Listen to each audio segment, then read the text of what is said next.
when you're out looking for a bed, what are you looking for to try to find one? A light or a dark spot, depending on what the bottom looks like. If the bottom's a light bottom, you're looking for a dark spot. If it's a dark bottom, you're looking for a light spot. So what's like a key indicator of a bed?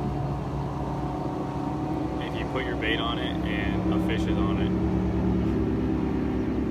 it, that's usually how I tell them it's a bed. Okay, and what are some of the best baits to use for bed fishing? Anything white.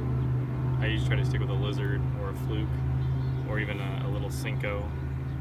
Small isn't always better, but slim in profile. If you throw like a beaver, you need to use an oversized hook. Otherwise, all the plastic on there will just bind up in their mouth and you won't be able to get a good hook into them.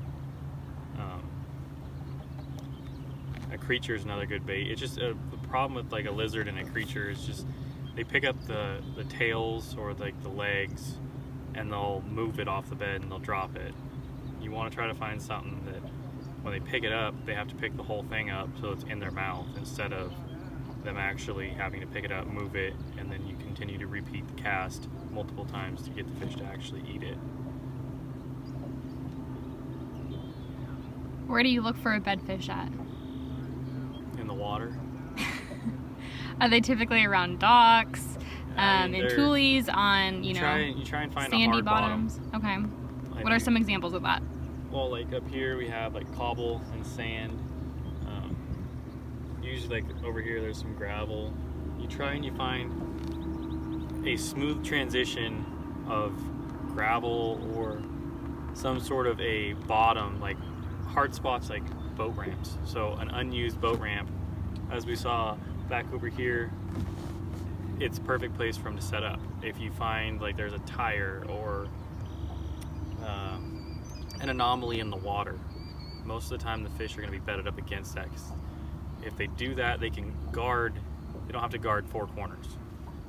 They can guard 3 or they can guard 2. They don't have to continuously spin around to make sure that there's nothing going to attack their bed.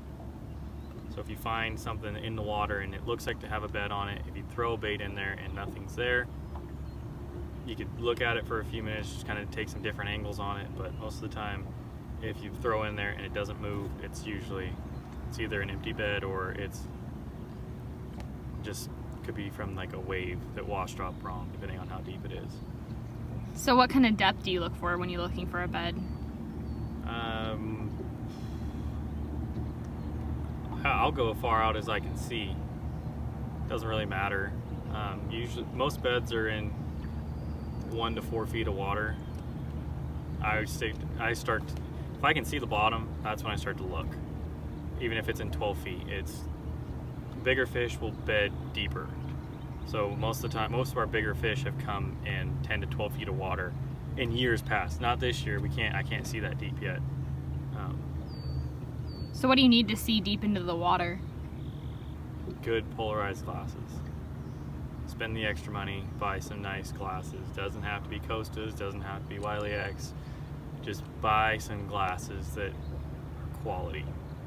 You can spend $10 on them as long as they're made pretty well. You should be all right. What time of year are they on beds, or kind of what is going to be the key indicator for when they're going to be on beds?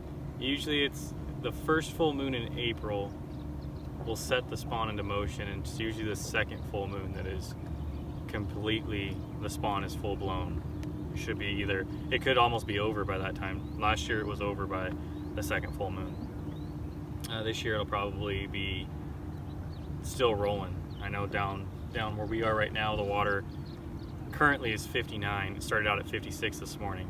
So when you're looking almost 60 degrees, those fish should be pushing up. And there's a few up there, but there's not like where it was back over where we just were, or as we were over in Soda Bay where it was 62 degrees. So I think if we were able to see a little bit better, I think if we ran up to Tule Point, we might be able to see in the water a little bit, get some more action, but I don't know. So if you had to give one tip for bed fishing, what would your number 1 tip be? make sure your line is tight and you get a good hook set. If you're gonna take a first timer out, better have lots of fish to put them on, because there will be a lot of swing and a miss. Is there anything else? I don't think so. There's not a whole lot to bed fishing. You just gotta find the fish. If you don't find the fish, you're not gonna find them.